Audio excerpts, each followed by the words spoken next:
எனக்கு முன்னாலே பேசியவர்களும் அழகாக அற்புதமாக அடுத்த ஆண்டு நடைபெறுகின்ற சட்டமன்ற பொதுத் தேர்தலை குறித்து விளக்கமாக தெளிவாக இங்கே சுருக்கமாக சொன்னாலும் தெளிவாக சொல்லிவிட்டு அமர்ந்திருக்கின்றார்கள். தீய சக்தி திமுகவை தமிழகத்திலிருந்து அடியோடு அகற்ற வேண்டும் என்பதற்காகத்தான் பொன்மனச்செம்மல் புரட்சி தலைவர் எம்ஜிஆர் அவர்கள் அனைத்து இந்திய அண்ணா திராவிட முன்னேற்ற கழகத்தை தொடங்கினார்கள். அவருடைய மறைவுக்கு பிறகு நம்முடைய இதயம் புரட்சி தலைவி அம்மாவர்கள் பல்வேறு சோதனைகளை தாங்கி கழகத்தை கட்டி காத்தார்கள். இருவரும் தலைவர்கள் இருக்கின்ற பொழுதுதான் ஏழை எளிய மக்கள், பட்டியலின மக்கள், விவசாயிகள், மீனவர்கள், நெசவாளர்கள், தொழிலாளர்கள், சிறுபான்மை மக்கள் என்று பலதரப்பட்ட மக்களுக்கும் அவர்களுக்கு நன்மை பயக்கக்கூடிய திட்டங்களை கொண்டு வந்து சாதித்த தலைவர்கள் நம்முடைய இருவரும் தலைவர்கள்.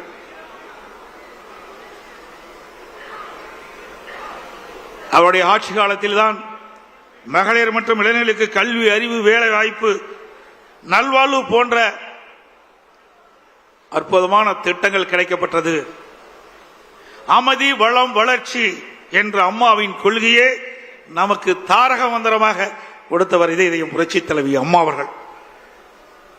புரட்சி தலைவர், புரட்சி தலைவி அம்மா ஆகிய இருவரும் வகுத்து தந்த மனித நேயம், மக்கள் நலன், சகோதரத்துவம், சமத்துவம் ஆகியவற்றை எக்காலம் பேணி காப்பது நமது உயிர் மூச்சாக கொண்டிருப்பது அனைத்து இந்திய அண்ணா திராவிட முன்னேற்ற கழகம்.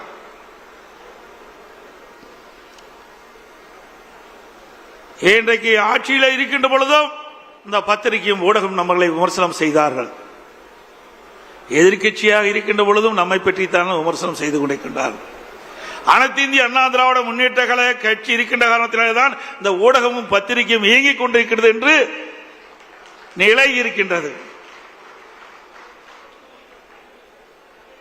அனைத்து இந்திய அண்ணா திராவிட முன்னேற்ற கழகத்தை பொறுத்தவரைக்கும் பொன்மனச்செம்மல் புரட்சி தலைவர் எம்ஜிஆர், இதயம் புரட்சி தலைவி அம்மா இருவரும் தலைவர்களுக்கு வாரிசு இல்லை, நாம் தாம் வாரிசாக பார்த்தார்கள். நாட்டு மக்களைத்தான் வாரிசாக பார்த்தார்கள். அவளுக்கு என்ன செய்ய வேண்டும், எது செய்தால் நன்மை கிடைக்கும் என்று எண்ணி எண்ணி எண்ணற்ற திட்டங்களை வழங்கிய காரணத்தினால்தான் இன்றைக்கு அனைத்து இந்திய அண்ணா திராவிட முன்னேற்ற கழகத்தை எவராலும் தொட்டு பார்க்க முடியவில்லை. எனக்கு முன்னாலே தலைமை கழக நிர்வாகிகள் பேசியது போல எவ்வளவு பிரச்சனை, சட்டமன்றத்திலே பெரும்பான்மை நிரூபிக்கின்ற பொழுது இங்கே இருக்கின்ற மேடையிலே வீட்டிருக்கின்ற அமைச்சர் பெருமக்கள் அப்பொழுது அமைச்சராக இருந்தால் அந்த காட்சியெல்லாம் நாம் பார்த்தோம். அந்த தீர்மானம் நிறைவேற்றக்கூடாது என்பதற்கு நம்மோடு இருந்தவர்களே சில பேர் எதிரியோடு சேர்ந்து கைகோர்த்து ஒரு சோதனையை உருவாக்கினார்கள். சட்டமன்ற மாமன்றத்திலே சட்டப்பேரவை தலைவருடைய உத்தரவின் பேரிலே பெரும்பான்மை நிரூபிக்கின்ற தீர்மானத்தை கொண்டு வருகின்ற பொழுது இப்போதைக்கின்ற முதலமைச்சர் அன்றைக்கு எதிர்க்கட்சி தலைவராக இருந்தார். அவரும் அவரோடு சேர்ந்த சட்டமன்ற உறுப்பினர்களும் எப்படி நடந்து கொண்டார் என்பது தொலைக்காட்சியின் வாயிலாக நாம் அத்தனை பேரும் பார்த்தீர்கள். உங்களுடைய ஆதரவால் சட்டமன்ற உறுப்பினருடைய ஆதரவால் நான் முதலமைச்சராக தேர்ந்தெடுக்கப்பட்டு அந்த தீர்மானத்தை நிறைவேற்றுகின்ற நிலையிலே என் மீது, என்னுடைய மேஜையின் மீது ஏறி டான்ஸ் ஆடுறாங்க திமுக எம்எல்ஏ. இங்க இருக்கின்ற அமைச்சர்கள் முன்னரசில் இருக்கின்றார்களே, அமைச்சர்கள் மீது, அமைச்சருடைய மேஜையின் மீது ஏறி டான்ஸ் ஆடுறாங்க. சட்டப்பேரவை தலைவர் அவரை கீழே இழுத்து தள்ளி அவருடைய இருக்கையிலே அமர்கிறார்கள். அவருடைய மைக் உடைக்கப்படுகிறது. அப்படிப்பட்ட கொடுமையான நிகழ்ச்சி ஏற்படுத்தியவர் இன்றைய முதலமைச்சர் திரு ஸ்டாலின் அவர்கள். எண்ணி பாருங்கள், அதையெல்லாம் நாம் கடந்தோம், வெற்றி பெற்றோம். அது பொறுத்து கொள்ள முடியாமல் சட்டையை கிழித்துக் கொண்டு வீதியிலே தெரிந்தவர் தான் இன்றைய முதலமைச்சர் ஸ்டாலின் அவர்கள். ஸ்டாலின் அவர்களே, அன்றைக்கு நீங்கள் சட்டையை கிழித்துக் கொண்டுதான் வெளியே சென்றீர்கள். ஆனால் அடுத்த ஆண்டு நடைபெறுகின்ற சட்டமன்ற பொதுத் தேர்தலில் அனைத்து இந்திய அண்ணா திராவிட முன்னேற்ற கழக தலைமையிலே அமைக்கப்படுகின்ற கூட்டணி பெரும்பான்மையான இடங்களிலே வெற்றி பெற்று அனைத்து இந்திய அண்ணா திராவிட முன்னேற்ற கழகம் தனி பெரும்பான்மையோடு ஆட்சி அமைக்கும். அப்பொழுது எந்த நிலையில் இருப்பீர்கள் என்று தெரியவில்லை.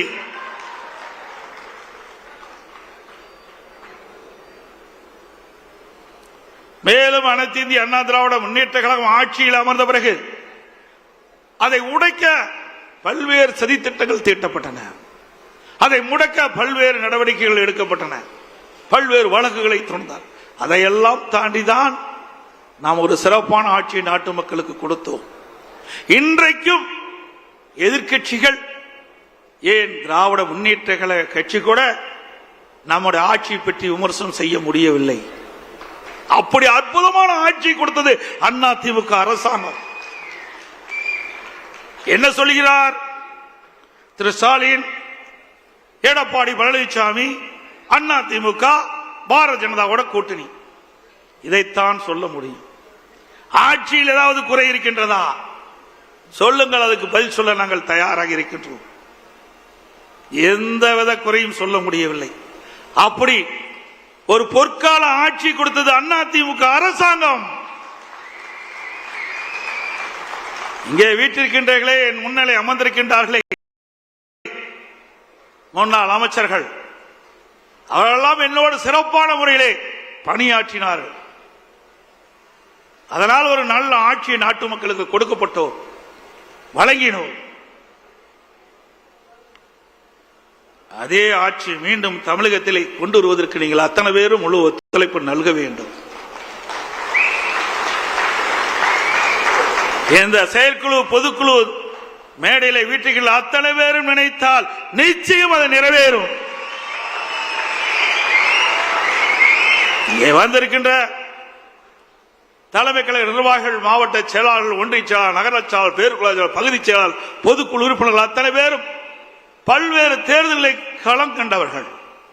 நாடாளுமன்ற தேர்தலாலும் சரி, சட்டமன்ற தேர்தலாலும் சரி, உள்ளாட்சி தேர்தலாலும் சரி, இல்லது கூட்டுறவு சங்க தேர்தலாலும் சரி, அவ்வப்போது நடைபெறுகின்ற இடைத்தேர்தலாலும் சரி, அத்தனை தேர்தலிலும் களப்பணி ஆற்றி கழக நிறுத்தப்படுகின்ற வேட்பாளருக்கு வெற்றி பெற்ற நபர்கள் நீங்கள் அத்தனை பேர்.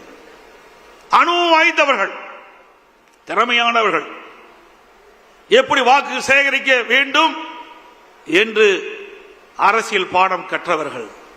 ஆகவே அத்தனையும் உங்கள் மனதில் இருக்கின்ற, உங்களுடைய அனுபவத்தில் இருக்கின்ற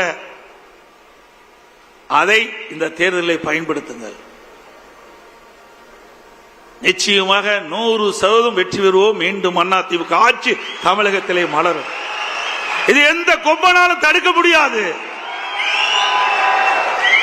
மரியாதைக்குரிய சகோதரர் சி வி சண்முகம் குறிப்பிட்டார், நாமும் தேர்தல் வகுப்பாளரை வைத்திருக்கிறோம். நம்முடைய கணக்கு நமக்கு தெரியும். அடுத்த ஆண்டு நடைபெற்ற சட்டமன்ற பொதுத் தேர்தலில் அனைத்து இந்திய அண்ணா திராவிட முன்னேற்ற கழகம் கூட்டணி 210 இடங்களிலே வெல்லும்.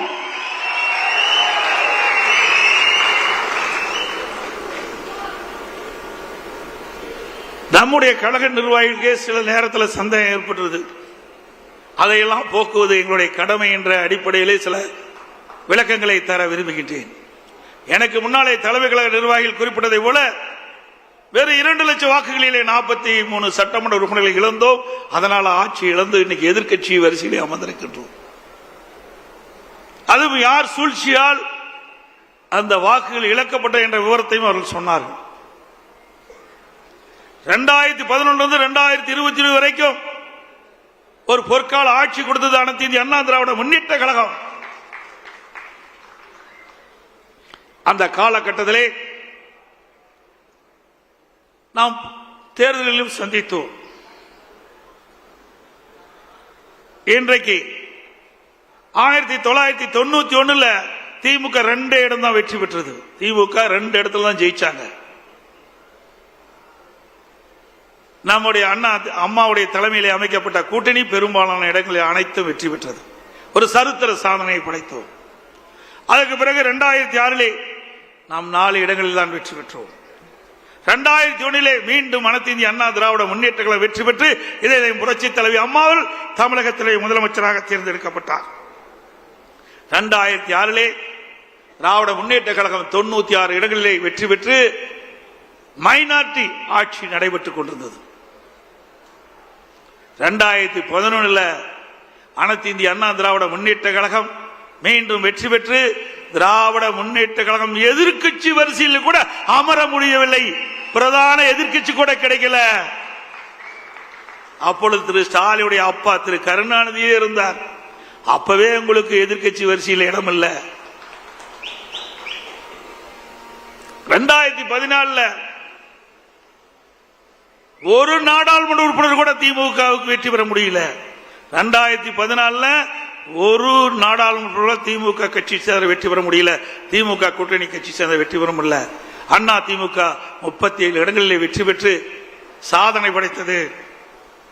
2016 புரட்சி தலைவி அம்மாவில் யாருடன் கூட்டணி வைக்காமல் 234 இடங்களும் இரட்டலை சின்னத்திலே போட்டியிட வைத்து பெரும்பான்மை இடங்களை வெற்றி பெற்று ஆட்சி அமைத்தார்கள். இப்படிப்பட்ட இயக்கத்தை பற்றி திமுக தலைவர் விமர்சனம் செய்வது கேலி கூத்தாக இருக்கின்றது. சக்கரம் சுற்றி கொண்டே இருக்கும், கீழே இருக்க சக்கரம் மேலே வரும். அது தெரியாமல், விவரம் தெரியாமல் திரு ஸ்டாலின் பேசி வருகிறார். அதே வேளையில்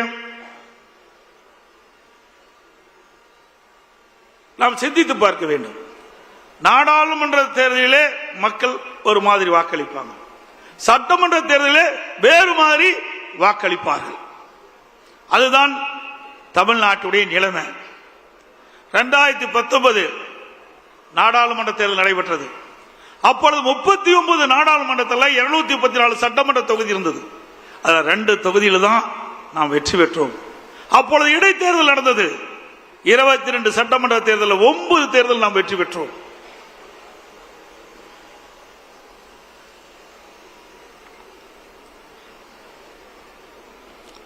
ரெண்டாயிரத்தி 21 அனைத்து இந்திய அண்ணா திராவிட முன்னேற்ற கழக தலைமையில் அமைக்கப்பட்ட கூட்டணி 75 இடங்களில் நாம் வெற்றி பெற்றோம்.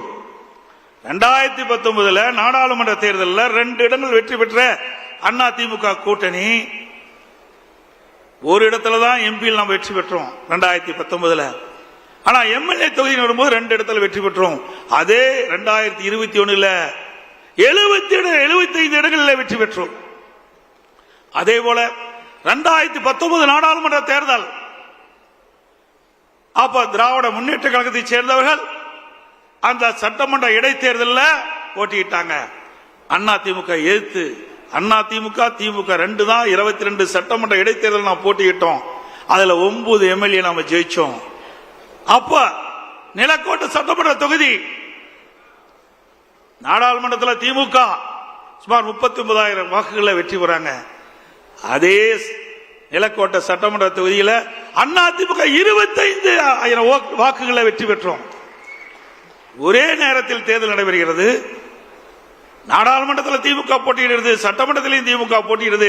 ஆனால் நாடாளுமன்றத்தில் அதிக வாக்கு வாங்குறாங்க, சட்டமன்றத்தில் அண்ணா திமுக அதிகமாக வாக்குது. இப்படி 9 சட்டமன்ற இடைத்தேர்தலிலும் அண்ணா திமுக வீழ்த்தியது. அந்த 9 சட்டமன்ற தொகுதியிலும் நாடாளுமன்ற தொகுதியை பொறுத்த வரைக்கும் அவர்கள் அதிகமாக வாங்கினாங்க. இதுதான் நிலைமை. அது மட்டுமல்ல, 2024 சட்டமன்ற நாடாளுமன்ற தேர்தல் நடைபெற்றது. அதுல 39 தொகுதி திமுக தான் வெற்றி பெற்றாங்க. அந்த 234 சட்டமன்ற தொகுதியில் அண்ணா திமுக கூட்டணி அந்த எம்எல்ஏ தொகுதி 234 சட்டமன்ற தொகுதி 39 நாடாளுமன்றத்தில் வருது. 10 இடங்கள் நாம் வெற்றி பெற்றோம். இன்றைக்கு பாரதிய ஜனதா அண்ணா திமுக கூட்டணி அமைச்சிருக்குது. 2024 நாடாளுமன்ற தேர்தலில் அண்ணா திமுக கூட்டணி வாங்கின வாக்கு திமுக பாரதிய ஜனதா கூட்டணி வாங்கின வாக்கு ரெண்டையும் சேர்த்துனா 41.33%.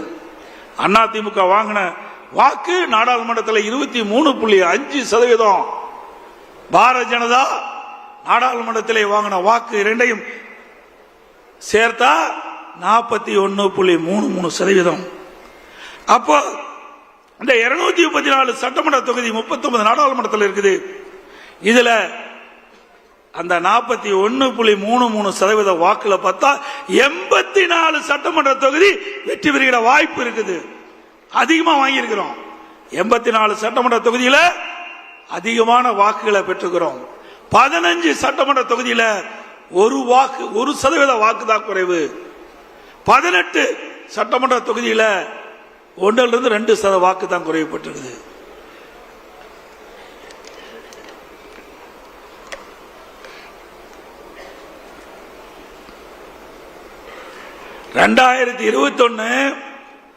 சட்டமன்ற பொதுத் தேர்தல், 2019 நாடாளுமன்ற தேர்தல் ரெண்டு ஒப்பிட்டு நான் சொன்னேன். 2019 நாடாளுமன்ற தேர்தலில் அந்த நாடாளுமன்ற தேர்தல் 2 இடங்கள் தான் எம்எல்ஏ தொகுதியில் வெற்றி பெற்றோம். 21 75 தொகுதி வெற்றி பெற்றோம். இப்போ அதிமுக பாரதிய ஜனதா கூட்டணி அமைச்ச பிறகு 84 இடங்களை வெற்றி பெற்றிருக்கிறோம். அப்போ 19 2 இடங்கள் வெற்றி பெற்ற போது 84 என்று சொன்னால் 75 என்று சொன்னால் இப்பொழுது 84 என்றால் அடுத்த ஆண்டு நடைபெற்ற சட்டமன்ற பொதுத் தேர்தலில் 210 இடங்களில் அதிமுக தலைமையில் அமைக்கக்கூடிய கூட்டணி வெல்லும்.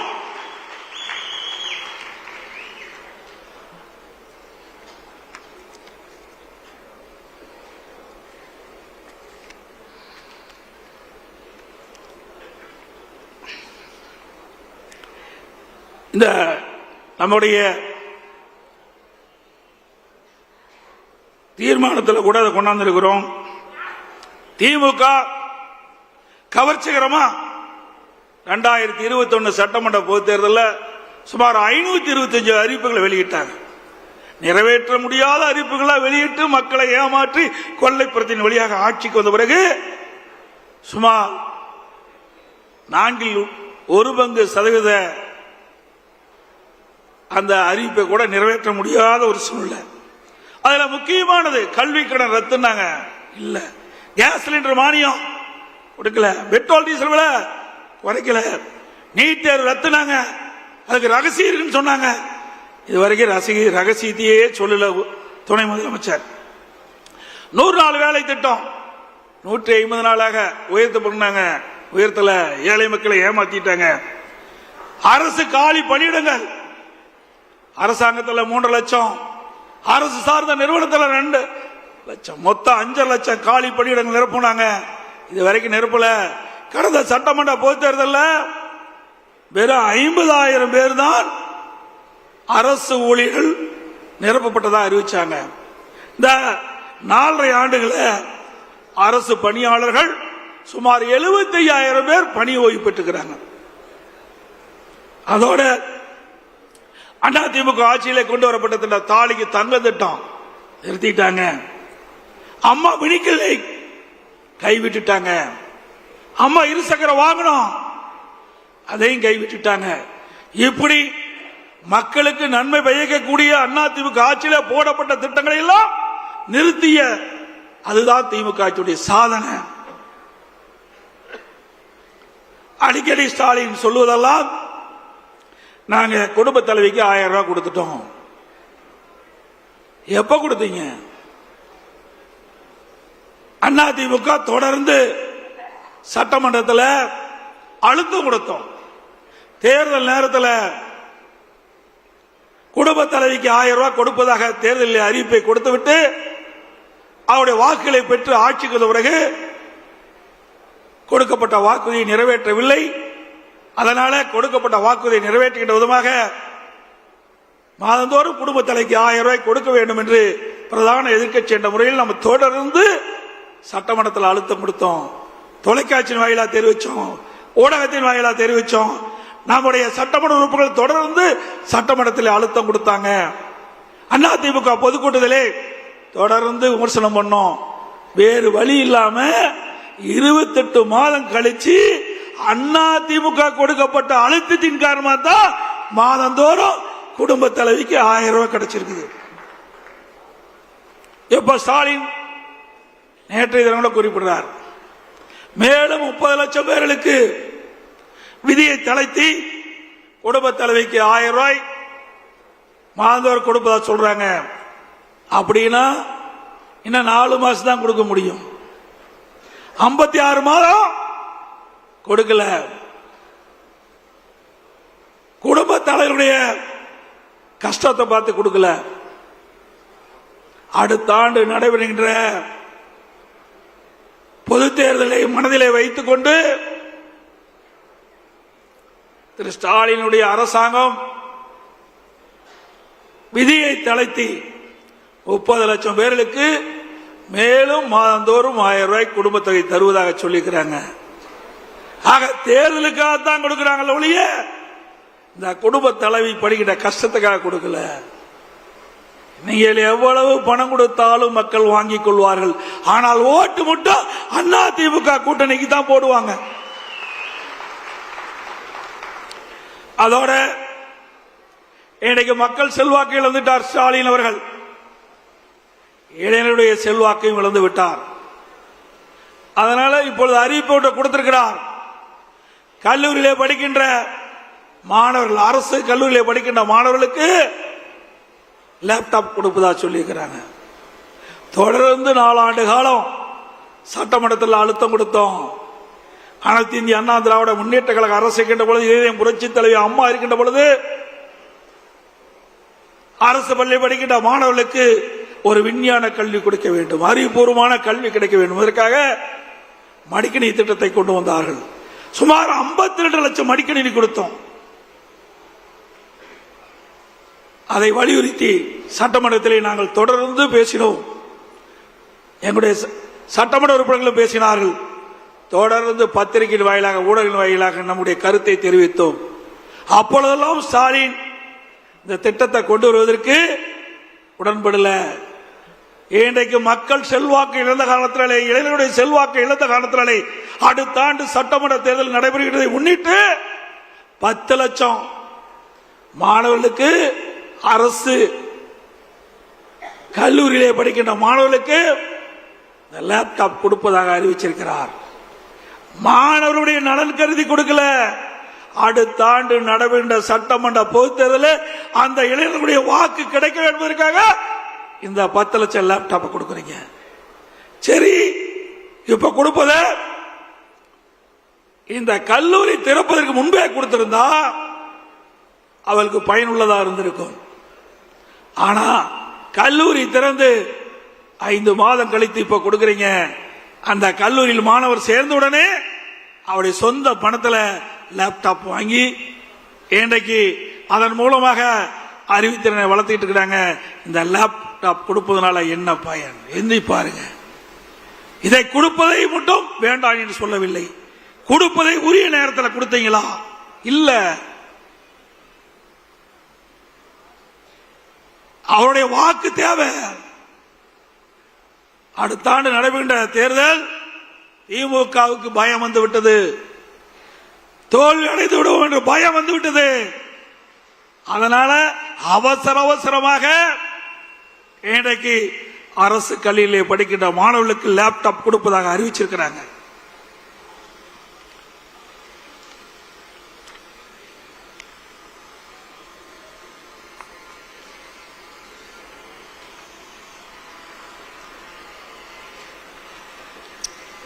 திராவிட முன்னேற்ற கழகம் ஆட்சிக்கு வந்த பிறகு விவசாயிகளை போராட்டம் நடத்தினால் அவளை குண்டர் சட்டத்திலே கைது செய்கிறார்.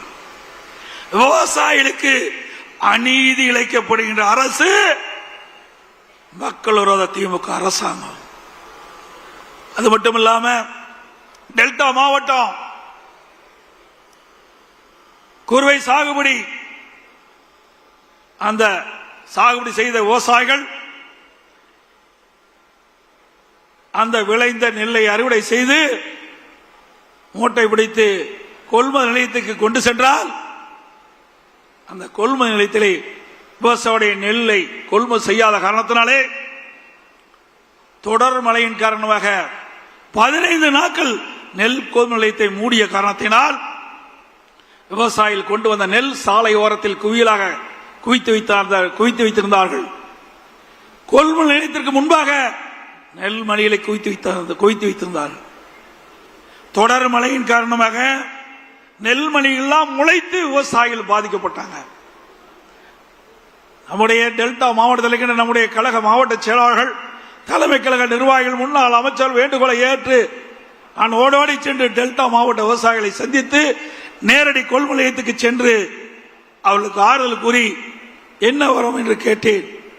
அப்பொழுது அவர் குறிப்பிட்டார்கள், 15 நாட்களாக இந்த நெல்லை நாங்கள் காவல் காத்துக் கொண்டிருக்கின்றோம். இந்த அரசாங்கம் கொள்முதல் நிலையிலே கொள்முதல் செய்யவில்லை. கொள்முதல் செய்யப்பட்ட நெல்லையும் அந்த குடோனில் அடுக்கி வைத்திருக்கிறார்கள்.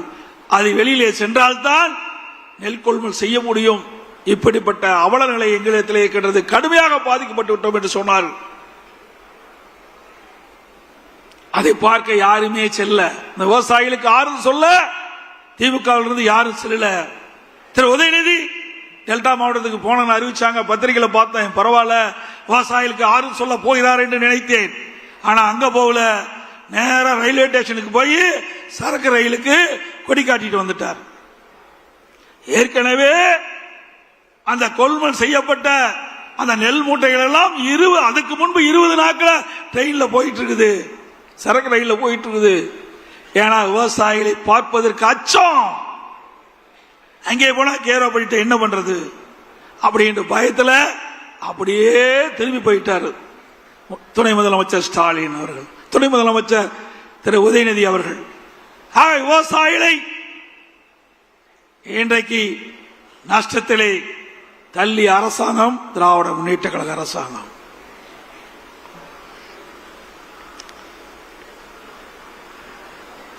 அதே போல திராவிட முன்னேற்ற கழகம் ஆட்சிக்கு வந்த பிறகு விலைவாசி வெண்ணை முட்டுகின்ற அளவுக்கு உயர்ந்து போச்சு. ஏழை மக்கள் வாங்கிட்ட சக்தி இழந்து விட்டார்கள். அரிசி விலை உயர்வு, பருப்பு விலை உயர்வு, எண்ணெய் விலை உயர்வு. இந்த ஏழை மக்களை காப்பதற்கு பதிலாக இந்த அரசு ஆட்சிக்கு வந்த பிறகு இந்த விலைவாசி உயர்வால் நம்முடைய ஏழை மக்கள் வாட்டி வதைக்கின்ற நிலையை நாம் பார்க்கின்றோம். அதோடு கட்டுமான பொருட்கள் விலை கேட்க வேண்டிய அவசியமே இல்லை, அந்த அளவுக்கு உயர்ந்து போச்சு. ஜல்லி விலை உயர்வு, கம்பி விலை உயர்வு, சிமெண்ட் விலை உயர்வு, செங்கல் உயர்வு, மர விலை உயர்வு. இப்படி அவல ஆட்சி இன்றைக்கு நடந்து கொண்டிருக்கிறது தமிழகத்திலே. அதோடு மின் கட்டணம் சுமார் 52% உயர்த்தினாங்க. ஆண்டுக்கு 5% உயர்த்தப்பட்டு விட்டது. ஸ்டாலின் ஒரு காலகட்டத்தில் குறிப்பிட்டார், மின்சாரத்தை தொட்டாத்தான் ஷாக் அடிக்கும், மின் கட்டணத்தை கேட்டாலே ஷாக் அடிக்கும் என்று சொன்ன திரு ஸ்டாலின் அவர்கள் குறைந்ததான் நம்ம அம்மா இருக்கும் போது குறைவாத்தான் நாம் மின் கட்டணத்தை நம்ம உயர்த்தணும். ஆனா திமுக ஆட்சி போல 52% உயர்த்தல, நிலை கட்டணத்தில் உயர்த்தல, ஆண்டுக்கு 5% மின் கட்டணத்தில் உயர்த்தல. இப்பொழுது என்ன நிலைமை? மின்சாரத்தை தொட்டாத்தா ஷாக் அடிக்கும், கரண்ட் பில்ல கேட்டாலே ஷாக் அடிக்குது. அப்படிப்பட்ட நிலைமை. வீட்டு வரி 100% உயர்ந்து போச்சு, கடவரி 150% உயர்ந்து போச்சு, குடிவரி உயர்வு, குப்பை வரி உயர்வு, இப்படி வரி மேல் வரி போட்டு மக்களை வாட்டி வதைக்கின்ற அரசாங்கம் திமுக அரசாங்கம். இதே அண்ணா திமுக ஆட்சியில ஒப்பிட்டு பாருங்கள், மின் கட்டணம் எவ்வளவு குறைவு, வீட்டு வரி எவ்வளவு குறைவு, கடை வரி எவ்வளவு குறைவு. ஆக மக்களுக்கு நன்மை கிடைத்தது அண்ணா திமுக ஆட்சியிலே. இன்றைக்கு திராவிட முன்னேற்ற கழக ஆட்சியிலே வரி மேல் வரி போட்டு மக்களை உறிஞ்சுகின்ற, ரத்தத்தை உறிஞ்சுகின்ற நிலைதான் இன்றைய நிலை என்பதை நாம் எண்ணி பார்க்க வேண்டும். நெசவாளுடைய நிலை பரிதாபமான நிலை. நெசவு தொழில் நலிவடைந்து விட்டது. அதை சீர் செய்ய அரசு எந்த நடவடிக்கை எடுக்கல. விசைத்தறி தொழில் அழிந்து போய்விட்டது, உண்டான நடவடிக்கை எடுக்கல. அதற்கின்ற தொழிலாளர்கள் வேலையில்லாத காரணத்தினாலே வறுமையில் வாடி அவருடைய உடல் உறுப்புகளை விற்கின்ற அவல நிலைக்கு இந்த ஆட்சியிலே போய்விட்டது. இன்றைக்கு இந்தியாவிலே எத்தனையோ மாநிலம் இருக்குது. தமிழகத்தில் ஆட்சி புரிகின்ற இந்த ஸ்டாலின் மாடல் அரசாங்கத்திலே உடல் உறுப்பை விற்று வாழ்க்கை நடத்தக்கூடிய ஒரு துர்பாகிய நிலை இந்த ஆட்சியிலே தான் பார்க்கப்படுகிறது. ஒரு திமுக சட்டமன்ற உறுப்பினர் அவருடைய மருத்துவமனையிலே இந்த வறுமையில் வாடுகின்ற தொழிலாளிகளுடைய உடல் உறுப்பு கிட்னியை முறைகேடாக பெற்று அந்த முறைகேடு விசாரித்தது இதே திராவிட முன்னேற்ற கழக ஆட்சி. அவள் மீது இது எந்த நடவடிக்கை எடுக்கல. ஆனா அதிமுக ஆட்சிக்கு வந்த பிறகு இந்த கிட்னி முறைகேட்டில் ஈடுபட்டவர்கள் மீது சட்டப்பூர்வமாக நடவடிக்கை எடுக்கப்படும். இந்த ஆட்சியில் உடல் உறுப்பை கூட விட்டு வைக்கல. அப்படி மோசமான ஆட்சி இன்றைக்கு தமிழகத்தில் நடைபெற்றுக் கொண்டிருக்கின்றது.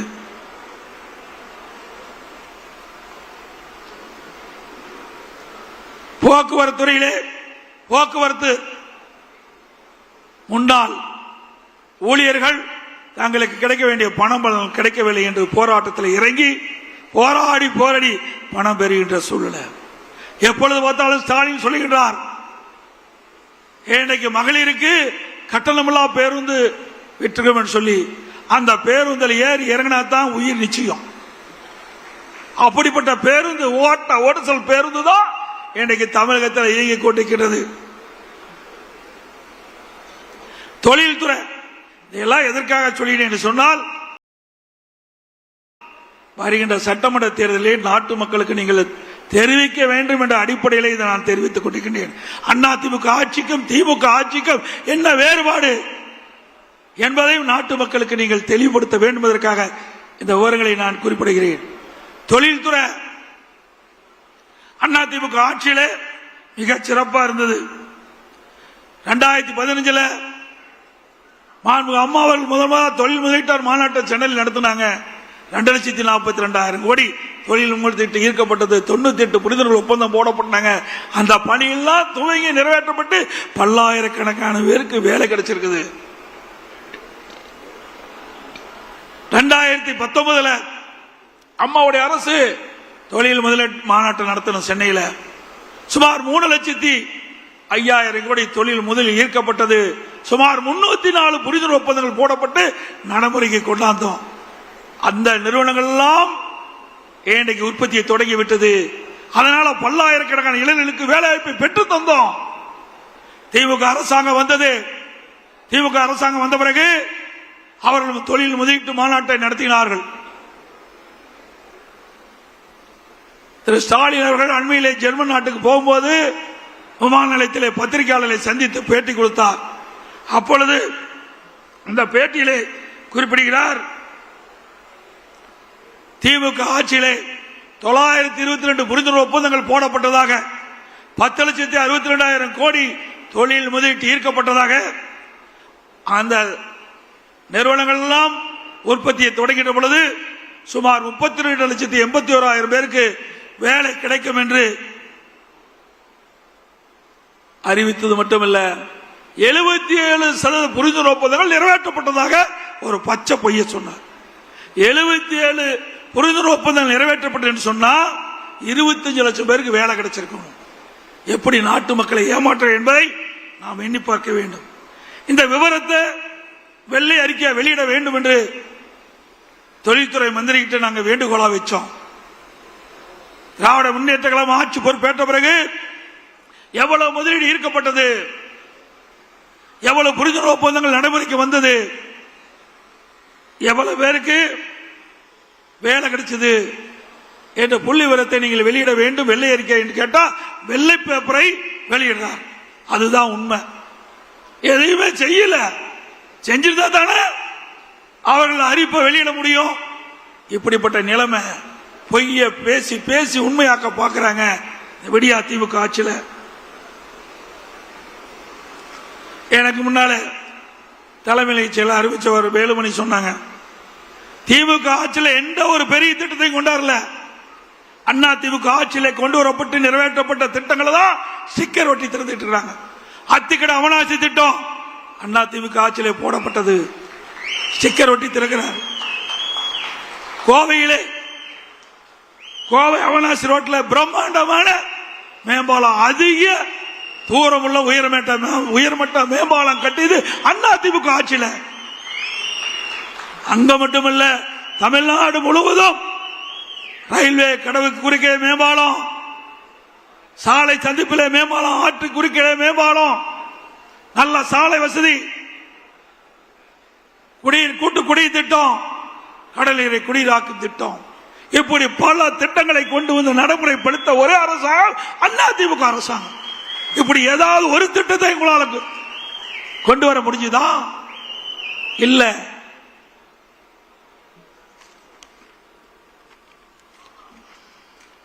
அதோட கடலை பத்தி சொன்னாங்க. அதிமுக ஆட்சி இருக்கின்ற பொழுது சுமார் 73 ஆண்டு காலம் தமிழகத்திலே பல்வேறு கட்சிகள் ஆட்சி புரிந்தன.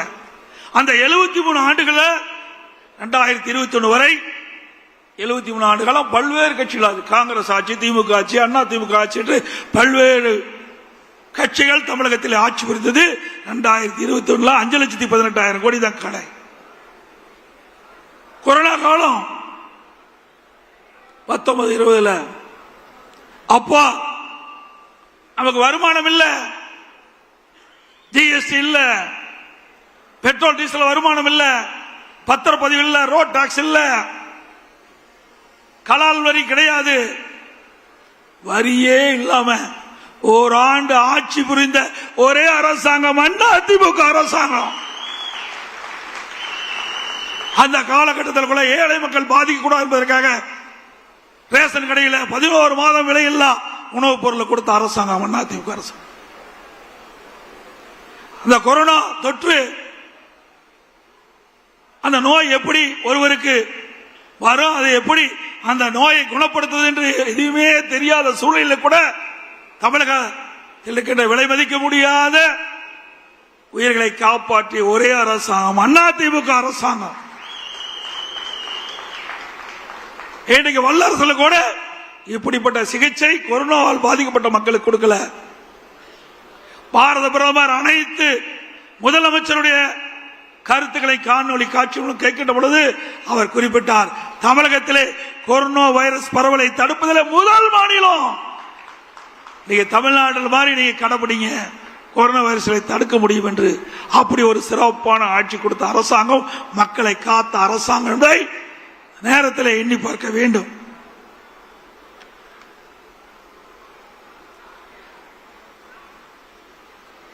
இன்றைக்கு தொலைக்காட்சி நாம பார்த்தாவே கொலை, கொள்ளை, திருட்டு, வழிப்பறிவு, பாலியல் கொடுமை தான் தினந்தோறும் வர செய்தியா இருக்குது.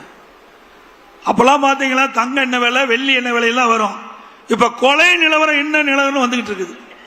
அப்படிப்பட்ட அவல ஆட்சி தமிழகத்தில் நடைபெற்றுக் கொண்டிருக்கிறது. இன்றைக்கு தமிழகத்தில் போதைப் பொருள் நிறைந்த மாநிலமாக காட்சி அளிக்குது. ஆக அதையெல்லாம் தடுக்க திறமையற்ற அரசாங்கமா திமுக அரசு இருக்குது. ஏன்னா பாதி பேர் திமுக காரனை விற்கிறான், ஆனா தடுக்க முடியாது. இன்றைக்கு திமுக ஆட்சிக்கு பிறகு எல்லா துறையும் ஊழல், டாஸ்மாக் துறையில் ஊழல், இன்றைக்கு ஒப்பந்தம் மற்றும் விற்பனை முறைகேடல், மணல் கடத்தல், போக்குவரத்து துறையிலே ஊழல், மின்சார வாரியத்திலே ஊழல், அதோட மதுரையில் அங்க இருக்கிற மாநகராட்சியில் வரி வருவாய் 200 கோடி ஊழல் செஞ்சிருக்கிறாங்க. ஆட்டுக்கு, மாட்டுக்கு, பன்னிக்கெல்லாம் வரி போட்டாங்க. அந்த பன்னியில போட்ட வரி கூட விட்டு வைக்கல திமுக ஆட்சி.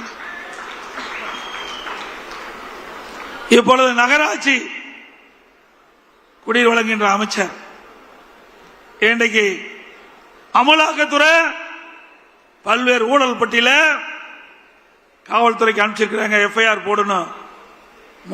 முதலா ஒருத்தர் போக போறார், முதலா ஒருத்தர் போற, படிப்படியா போவாங்க. ஆக இன்னும் 2-3 மாதம் 100 நாள் தான் இருக்குது தேர்தலுக்கு. அந்த 100 நாள்ல எத்தனை திமுக அமைச்சர்கள் எங்கு போவார்கள் தெரியும், பத்திரமான இடத்துக்கு போவாங்க. சென்னை மாநகராட்சியில் கழிப்பறை பராமரிப்புல ஊழல், மின்சாரத்துறையில் டிரான்ஸ்பார்மர் டெண்டர் விட்டதுல ஊழல், ஒரே மாதிரி டெண்டர். இன்னைக்கு 3 லட்சத்துக்கு சொன்னா 12 பேரும் 3 லட்சத்துக்கு கோட் பண்ணியிருக்கிறாங்க. இப்படி அப்பட்டமாக ஊழல் செய்கிற ஒரே அரசாங்கம் திமுக அரசாங்கம்.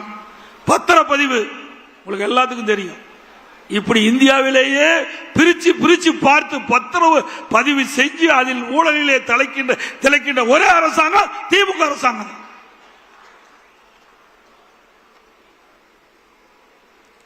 விலையெல்லாம் வேட்டி சிலை அந்த ஏழைகளுக்கு கொடுப்பதில் கூட விட்டு வைக்கல, முறையா கொடுக்கல, தரமற்ற நூலை கொடுத்துட்டு அதுலயும் ஊழல். அப்புறம் தமிழ்நாடு குடிநீர் வடிகால் வாரியம், அதுல பராமரிப்பு பணி ஆண்டுக்கு ஒரு முறை டெண்டர் விடுவாங்க. இப்ப திமுக அரசாங்கம் அடுத்த முறை ஆட்சிக்கு வர முடியாதுன்னு தெரிஞ்சுக்கிட்டாங்க. 3 ஆண்டுக்கு ஒரு முறை டெண்டர் விடுவதாக கமிஷன் பெறுவதற்கு இப்பொழுது தயாராகிட்டாங்க. எப்பொழுது பார்த்தாலும் அண்ணா திமுக முன்னாள் அமைச்சர் மீது வழக்கு போட்டிருக்கிறாங்க அப்படின்னு சொல்லிட்டு இருந்தாங்க. இப்ப திமுக அமைச்சர் மீது எத்தனை பேர் மீது வழக்கு, இன்னும் எத்தனை பேர் மீது வழக்கு வர இருக்கிறது என்பதை எண்ணி பார்க்க வேணும். பொன்முடி அவரது மனைவி சொத்து குவிப்பு வழக்கு, செந்தில் பாலாஜி வெளியிலே வர முடியாது, அந்த அளவுக்கு வலிமையான வழக்கு இருக்குது. துரைமுருகன் அண்ணன் மணல் ஊழல்ல மாட்டிக்கிட்டு விதி விளங்கி இருக்கிறார். KN நேரு நகராட்சி நிர்வாக பணி, அந்த நிர்வாக பணி, அந்த பணிக்கு ஆள் எடுப்பதில் ஊழல், டெண்டர் ஊழல்.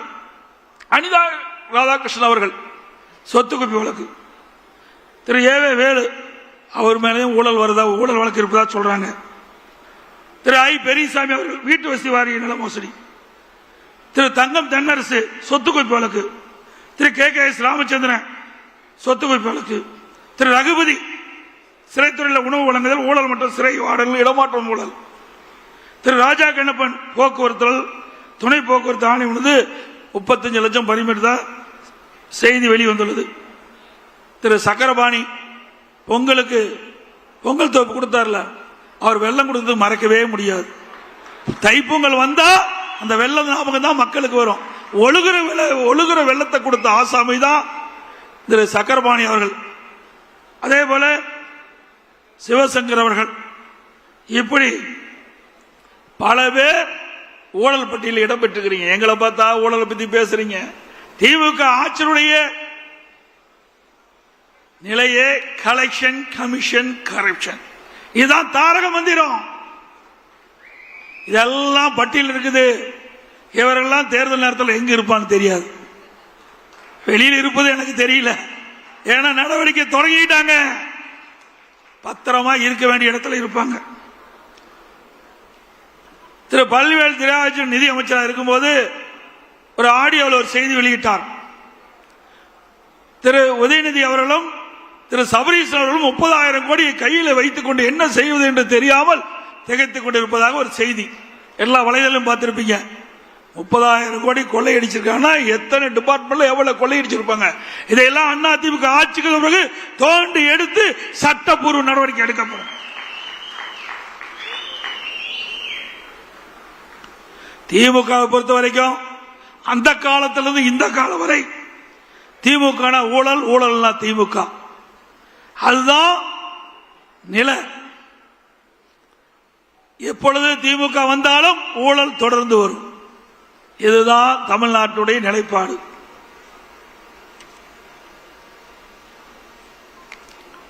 திராவிட முன்னேற்ற கழக ஆட்சியில கள்ளக்குறிச்சி கள்ளச்சாராய மரணம், அது உயர்நீதிமன்றத்தில் வழக்கு போட்டாங்க. அந்த வழக்கில் சிபிஐ விசாரணைக்கு வேண்டும் என்று உத்தரவு போட்டது. உடனே டெல்லிக்கு போறார். இதில் உங்களுக்கு என்ன பயம்? ஆக திராவிட முன்னேற்ற கழகத்தை கட்சி சேர்ந்தவரை காப்பாற்ற வேண்டும் என்பதற்காக இன்றைக்கு டெல்லியில போய் மேல்முறையீடு செய்கிறீங்க. பிறகு அண்ணா நகர் சிறுமி உயர்நீதிமன்றத்தில் அவளுக்கு நியாயம் கிடைக்க வேண்டும், அது மாநில அரசுக்கு காவல்துறை விசாரித்தால் நியாயம் கிடைக்காது. அதன் அடிப்படையில் உயர்நீதிமன்றத்தில் வழக்கு. அதனால அந்த சிறுமி அந்த வழக்கை சிபிஐ விசாரிக்க வேண்டும் உத்தரவு போடுறாங்க உயர்நீதிமன்றம். அதை எடுத்து உச்ச நீதிமன்றம் போறாங்க. அதோட ஆம்ஸ்டாங் கொலை வழக்கு, அவருடைய உறவினர்கள் வழக்கு போடுறாங்க. அதை மாநில அரசு விசாரிக்க கூடாது, சிபிஐ விசாரிக்க வேண்டும். இன்னைக்கு சென்னை உயர்நீதிமன்றம் அதை சிபிஐ விசாரிக்க வேண்டும் என்று உத்தரவு போட்டது. அதை எதிர்த்து டெல்லிக்கு போறாங்க. எவ்வளவு வெட்கக்கேடானது.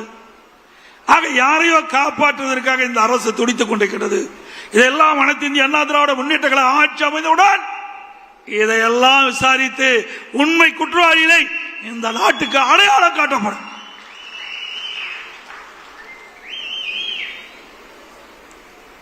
இதுல எனக்கு முன்னால சொன்னாங்க எஸ்ஐஆர். இந்த எஸ்ஐஆர் என்று கேட்டாவே ஸ்டாலின் அலர்ந்தார், துடிக்கிறார். ஏன்னா எல்லாம் கள்ள ஓட்டு போட்டு தானே ஜெயிச்சிருக்கிறாங்க. உண்மையா வாக்காளர் சந்தித்து அந்த வாக்களை பெற்று அவர் வெற்றி பெறவில்லை. அது சென்னை மாநகரம்னா கேட்க வேண்டிய அவசியமே இல்லை. இறந்தவர்கள் எல்லாம் உயிர் பெற்று வந்து ஓட்டு போடுவாங்க. அப்படிப்பட்ட நிலைமை.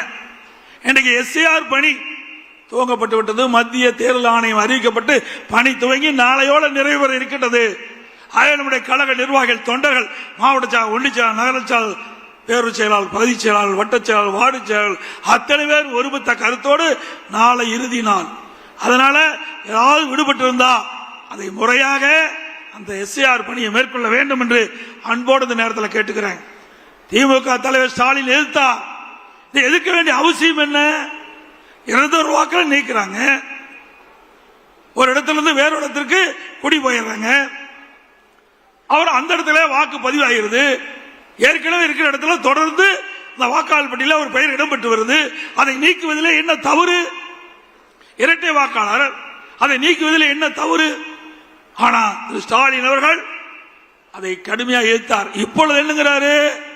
திமுக காரர் விழிப்போடு இருந்து செயல்பட வேணுமா? ஒரு பக்கம் எதிர்க்கிறாங்க, ஒரு பக்கம் செயல காட்டுறாங்க. எஸ்ஐஆர் பணி மேற்கொள்ள பிறகு இன்னைக்கு பாத்தீங்கன்னா சென்னை மாநகரத்தில் மட்டும் பாத்தீங்கன்னா ஒவ்வொரு தொகுதியிலும் 50,000 70,000 வாக்குகள் இன்றைக்கு அது விடுவிக்க வேண்டிய சூழ்நிலை இருக்குது.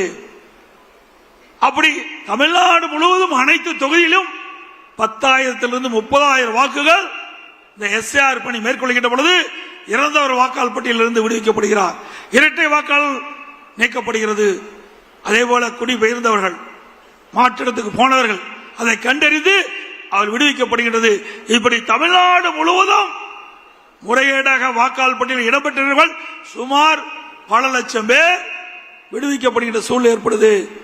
இதையெல்லாம் விடுவிக்கலனா அடுத்த ஆண்டு நடைபெற்ற சட்டமன்ற தேர்தலில் இப்படி போலி வாக்காளரை வைத்து அவர் வெற்றி பெறுவதற்கு வாய்ப்பு ஏற்படும். அதனாலதான் அலறாங்க, துடிக்கிறாங்க திரு ஸ்டாலின்.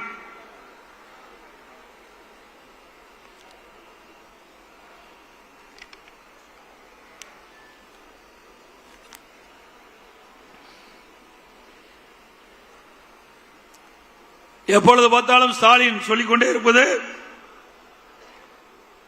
அண்ணா திமுக பாரதிய ஜனதாவுடைய அடிமை. அண்ணா திமுக எப்பொழுதும் யாருக்கும் அடிமை இல்லை என்பதை பல முறை சுட்டிக்காட்டிவிட்டோம்.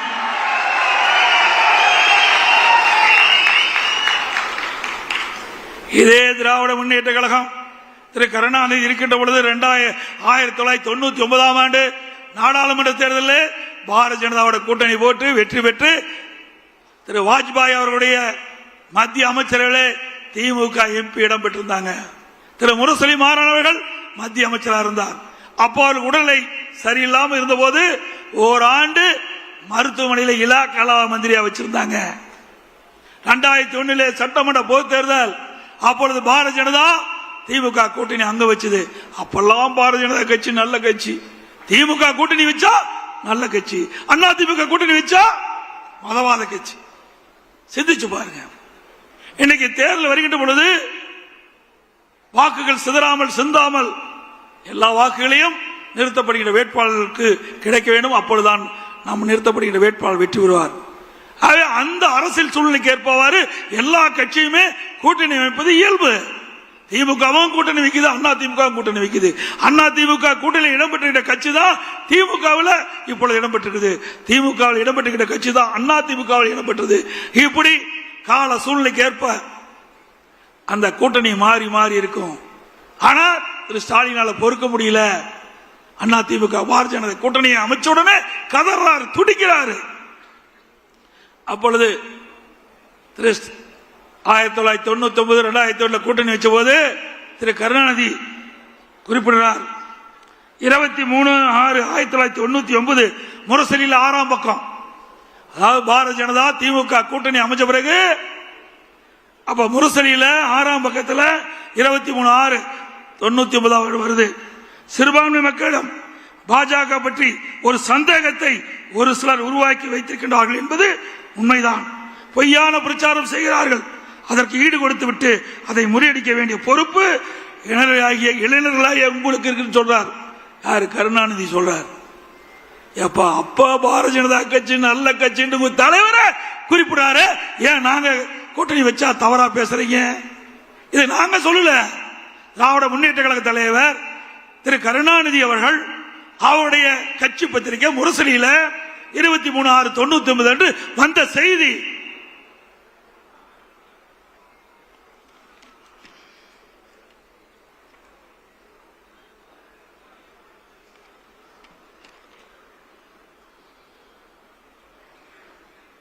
அதே போல எப்பொழுது பார்த்தாலும் அடிமை என்று சொல்லுகிறேன். நீங்க தாங்க அடிமை. 2011 மத்தியிலே காங்கிரஸ் ஆட்சி. அப்பொழுது அந்த காலகட்டத்தில் சட்டமன்ற தேர்தல் வர இருக்கிறது. அப்ப சட்டமன்ற தேர்தல் வருகின்ற பொழுது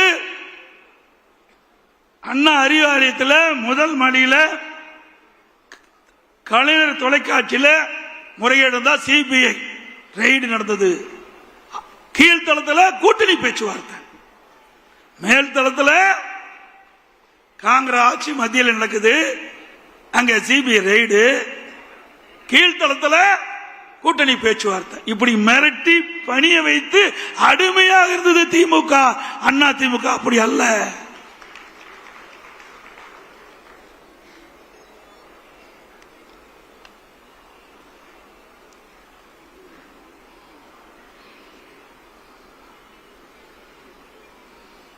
அதே போல வேண்டுமென்றே திட்டமிட்டு நம்முடைய நிர்வாகி மீது வழக்கு போடுவது. சிந்திச்சு பாருங்க. இந்த 4ஆம் தேதி திரு ஸ்டாலின் அவர்கள் 2011 கொளத்தூர் சட்டமன்ற தேர்தலில் போட்டியிடுறார்.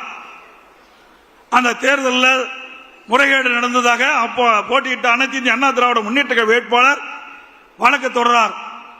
அந்த வழக்கின் அடிப்படையிலே உச்சநீதிமன்றத்திலே வழக்கு தொடர்ந்து நடந்துகிட்டு இருக்குது. அதை பற்றி ஒரு பத்திரிகையாவது ஒரு ஊடகமாவது வெளியிட்டாங்களா? சிந்திச்சு பாருங்க.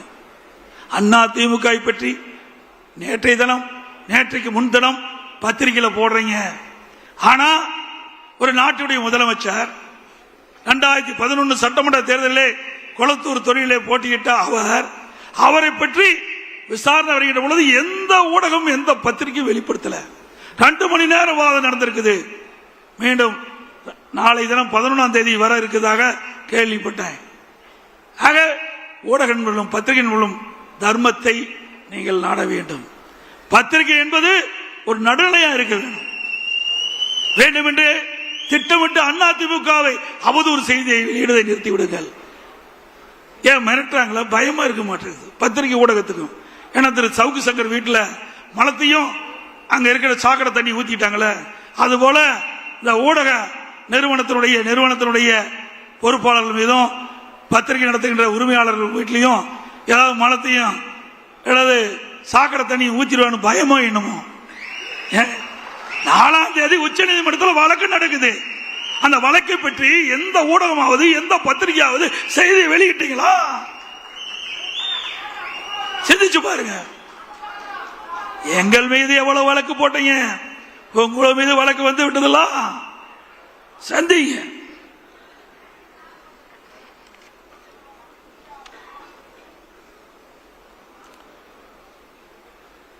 திராவிட முன்னேற்ற கழகத்தை உருவாக்கிய பேர் அண்ணா அவர்கள் களம் ஒரு குடும்பம். நாங்க இன்றைக்கு திமுக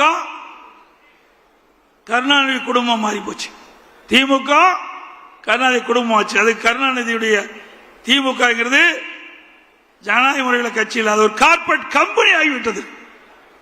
நீங்க பாத்தீங்கன்னா திரு கருணாநிதி முதலமைச்சர் வந்தாரு, அதுக்கு பிறகு ஸ்டாலின் முதலமைச்சர். இப்ப உதயநிதி கொண்டு வருவதற்கு துடிச்சிட்டு இருக்காரு. ஒருபோதும் நடக்காது. ஸ்டாலின் அவர்களே ஒருபோதும் நடக்காது.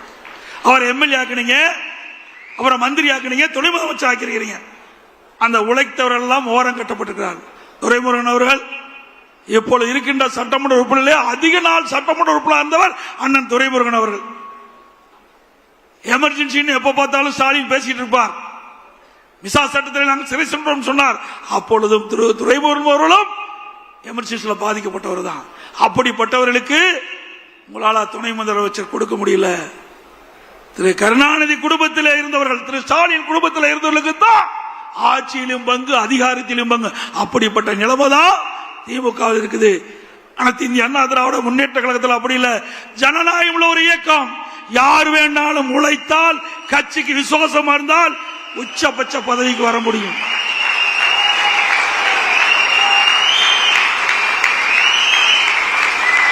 திமுக வர முடியுமா?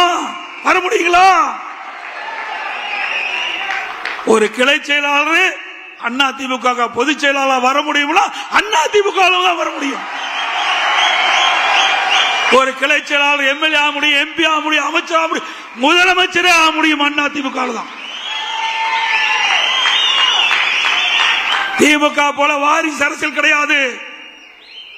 குடும்ப ஆட்சி இல்ல, மன்னர் ஆட்சி இல்ல.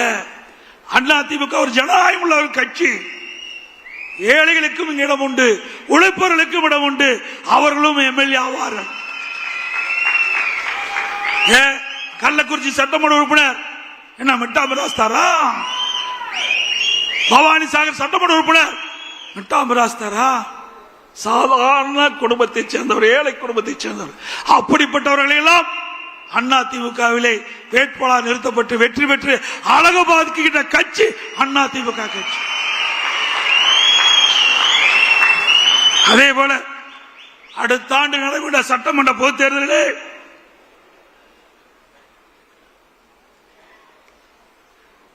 இங்கே வந்திருக்கிற பல நிர்வாகிகள் வேட்பாளராக வருவதற்கு வாய்ப்பு உண்டு என்பதையும் இந்த நேரத்தில் தெரிவிக்கிறேன். இயக்கத்துக்கு விசுவாசமாக உழைக்கின்றவர்கள் நிச்சயமாக கிடைக்கும். எனக்கு பின்னாலும் இன்னும் எத்தனை நூற்றாண்டுகள் வந்தாலும் அனைத்து இந்திய அண்ணா திராவிட முன்னேற்ற கழகம் மக்களுக்காக இயங்கும் அப்படின்னு இதே புரட்சி தலைவி அம்மா அவர்கள் சட்டமன்றத்திலே சூளுரைத்தார்கள். அதை நனவாக்கின்ற விதமாக ஒவ்வொருவரும் தேனீக்களை போல, எறும்பை போல சுறுசுறுப்பாக பணியாற்றி நமக்கு விழக்கூடிய வாக்குகள் சிந்தாமல் சிதறாமல் தேர்தல் நேரத்திலே அவளை அழைத்து வந்து பதிய வைத்து தலைமை கழகம் அறிவிக்கப்படுகிற வேட்பாளர்களின் கூட்டணி கட்சியைச் சேர்ந்த வேட்பாளர் வெற்றி பெற செய்ய வேண்டும் என்று இருகர கூப்பிகளை வேண்டி கேட்டுக்கொள்கிறேன். அதோட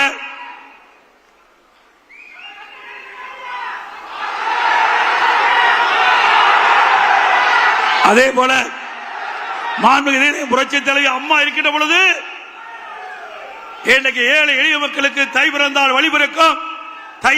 தை பண்டிகையின் போது அவர்களுக்கு பொங்கல் தொகுப்பு கொடுக்கப்படும் என்று அறிவிப்பை கொடுத்து அந்த தை பொங்கல் என்று ஏழை வீட்டிலையும் தை பொங்கல் பொங்குகின்ற ஒரு சூழ்நிலையை உருவாக்கி தந்தவர் நம்முடைய இதய புரட்சி தலைவி அம்மா. அந்த வழியிலே வந்த அம்மாவுடைய அரசு தை பொங்கல் என்று எல்லா இல்லங்களிலும் மகிழ்ச்சியோடு தை பண்டிகையை கொண்டாட என்பதற்காக எல்லா குடும்பத்தையும் 2500 ரூபாய் கொடுத்த அரசாங்கம் அண்ணா திமுக அரசாங்கம். அப்பொழுது திரு ஸ்டாலின் அவர்கள் எதிர்க்கட்சி தலைவராக இருந்தார். அப்பொழுது குறிப்பிட்டார், ஏன் முதலமைச்சர் எடப்பாடி பழனிசாமி குடும்பத்தைக்கு 5000 ரூபாய் கொடுக்கலாம், 5000 ரூபாய் கொடுக்கலாம் திரு ஸ்டாலின் சொன்னார். திரு ஸ்டாலின் அவர்களே, நாங்கள் வேண்டுகோளாக வைக்கிறோம், தை பிறந்தால் வழிபிறக்கும் தமிழனுடைய திருநாள் தை திருநாள். அப்படி தை திருநாளிலே தை பண்டிகையின் போது எல்லா இடங்களிலும் மகிழ்ச்சியோடு தை பண்டிகை கொண்டாடுகின்ற விதமாக ஒவ்வொரு குடும்பத்துக்கும் 5000 ரூபாய் வழங்குங்கள். இப்பொழுதாவது நீங்கள் செய்த ஊழலாவது, எவ்வளோ ஊழல் செய்து விட்டீர்கள், எவ்வளோ மக்கள் பணத்தை கொள்ளையடித்து விட்டார்கள். இனியாவது கடைசி காலகட்டத்திலாவது மக்களுக்கு மகிழ்ச்சி ஊட்டுகின்ற விதமாக இந்த தை பண்டிகை மகிழ்ச்சிகரமாக கொண்டாடுகின்ற விதமாக ஒரு 5000 ரூபாய் நீங்கள் வழங்க வேண்டும். எவ்வளவோ கொள்ளையடிச்சிட்டு இருக்கிறீங்க, ஆனா மக்களுக்காக எந்த திட்டமும் கொடுக்கல, எந்த பெரிய திட்டமும் இந்த ஆட்சியில் வரல. இதையாவது இந்த ஏழைகளுக்காக செய்ய வேண்டும் என்று வேண்டுகோளாக வைத்து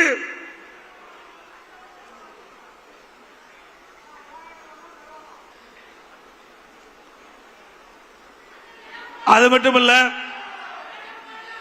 நான் முன்கூட்டியே எனக்கு முன்னாலே தலைமை கழக நிர்வாகிகள் குறிப்பிட்டதை போல நான் முன்கூட்டியே தமிழகத்தில் பல்வேறு மாவட்டங்களில் எழுச்சி பயணத்தை மேற்கொண்டோம்.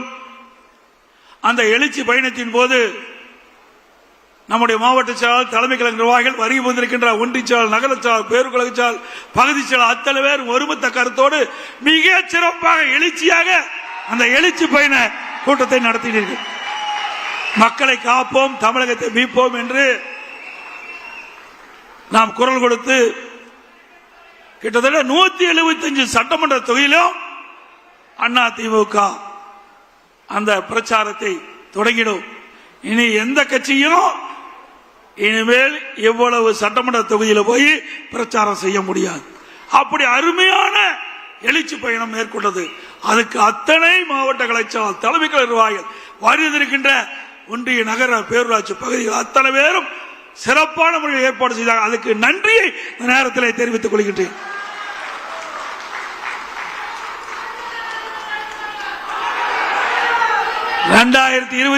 ஆண்டு நடைபெற்ற சட்டமன்ற பொதுத் தேர்தலிலே நல்ல கூட்டணி அமையும், கவலைப்படாதீங்க. இன்னொன்றையும் சொல்கிறேன், அதிமுக பொறுத்த வரைக்கும் சொந்த பலம் உள்ள கட்சி, சொந்த பலம் வாய்ந்த கட்சி. திமுகவை பொறுத்த வரைக்கும் மக்கள் பலம் இழந்த கட்சி. அதனால்தான் எப்பொழுது பார்த்தாலும் ஸ்டாலின் பேசுறார், எங்கள் கூட்டணி வலிமையான கூட்டணி, எங்கள் கூட்டணி வலிமையான கூட்டணி. இவர் கட்சி பத்தி நம்பி நிக்கல, இவர் கட்சி நம்பி நிக்கல, கூட்டணி நம்பித்தான் நிற்கிறார்.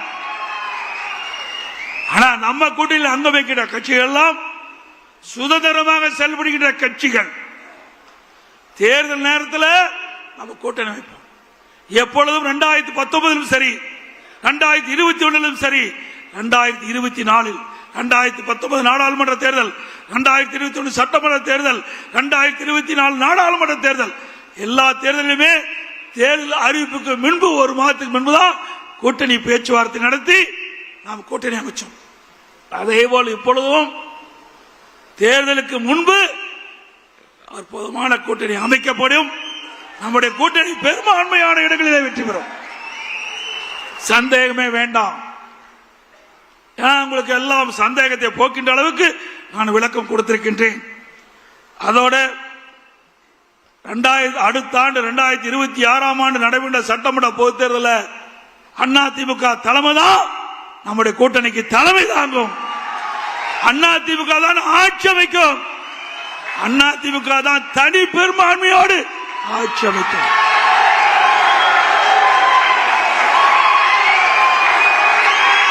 அதோடு 2026 ஆண்டு நடைபெற்ற சட்டமன்ற பொதுத் தேர்தலில் வெற்றி பெற்று ஆட்சி அமைத்து அடுத்த ஆண்டு நடைபெறுகின்ற பொது செயற்குழு பொதுக்குழு கூட்டத்தில் அதிமுக ஆட்சி நடக்கும். அது எந்த கொம்பனாலும் தடுத்து நிறுத்த முடியாது.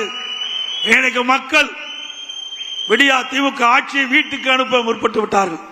மக்கள் ஒரு ஆட்சி அகற்றப்பட வேண்டும் என்று மக்கள் கொதித்து எழுப்பிவிட்டார்கள். எப்பொழுது தேர்தல் வரும் என்று காத்துக் கொண்டிருக்கின்றார்கள்.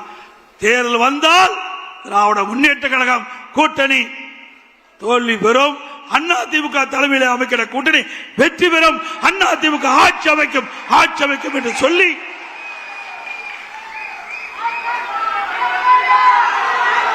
அதே போல அத்தனை பேருக்கும் வருகின்ற செயற்குழு பொதுக்குழு தலைமை நிர்வாகிகள் அத்தனை பேருக்கும் கிறிஸ்துமஸ் நல்வாழ்த்துக்கள். அடுத்த ஆண்டு வர உள்ளதால் ஆங்கில புத்தாண்டு நல்வாழ்த்துக்கள், பொங்கல் நல்வாழ்த்துக்கள்.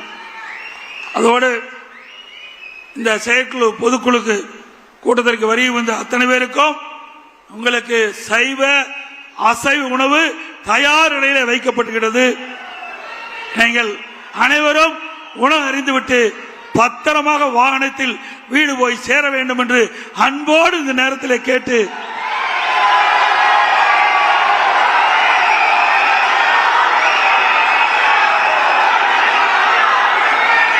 அதேபோல முன்னாள் அமைச்சர் மாவட்ட கழக பெஞ்சமின் அவர்கள் இந்த பொதுக்குழுவுக்கு நடைபெறுவதற்கு சிறப்பான ஏற்பாடு செய்வதற்கு அவரும் இந்த நிகழ்ச்சி சீரோடும் சிறப்போடும் நடைபெறுவதற்கு உறுதுணையாக விளங்கிய அறிவிச்சார் பெஞ்சமின் அவர்களுக்கும் அதேபோல இந்த பொதுக்குழு கூட்டம் சிறப்பாக நடைபெறுவதற்காக இன்றைக்கு அந்த பொதுக்குழு எப்படியெல்லாம் நடைபெற வேண்டும், எப்படியெல்லாம் அரேஞ்ச்மெண்ட் பண்ண வேண்டும் என்ற அந்த நிகழ்ச்சியை பார்வையிற்கு வந்த நம்முடைய துணை பொதுச்செயலாளர் அண்ணன் KP அவர்களுக்கும், தலைமை அறிவிச்சாளர் வேலுமணி அவர்களுக்கும், அறிவிச்சாளர் தங்கமணி அவர்களுக்கும், அவரோடு இணைந்து பணியாற்றிய இந்த பகுதியைச் சேர்ந்த கழக நிர்வாகிகள் அத்தனை பேருக்கும் நேரத்தில் நன்றி தெரிவித்து அடுத்த ஆண்டு நாம் ஆளுங்கட்சியாக இருப்போம், அந்த பொதுக்குழுவிலே சந்திப்ப என்பதை நேரத்தில் தெரிவித்து இன்றைக்கு காலையிலே வந்துட்டீங்க, பசியோடு இருக்கிறீங்க, இன்னும் நிறைய பேச வேண்டி இருந்தது. இருந்தாலும் அதையெல்லாம் சுருக்கமாக பேசி உங்களுடைய பசியோடு இருப்பவர்களுக்கு மேலும் காலதாமம் செய்யக்கூடாது என்ற அடிப்படையிலே இப்பொழுது என்னுடைய உரையை நிறைவு செய்கின்றேன். அத்தனை பேரும் உழைக்க வேண்டும். இந்த உழைப்பு தான் வெற்றிக்கை. இன்றைக்கு யானைக்கு தும்பிக்கை, நமக்கு நம்பிக்கை. அந்த நம்பிக்கை ஒவ்வொருவருக்கும் ஏற்பட வேண்டும். நம்முடைய செயல்பாடு சிறப்பாக இருக்க வேண்டும். அதுதான் முக்கியம் என்பதை இந்த நேரத்தில் தெரிவித்து எனது உரையை நிறைவு செய்கின்றேன். நன்றி, வணக்கம். நிறைவாக நன்றி உரையை கழக அமைப்பு செயலாளர் சட்டமன்ற உறுப்பினர் தங்கமணி அவர்கள் ஆற்றுவார்.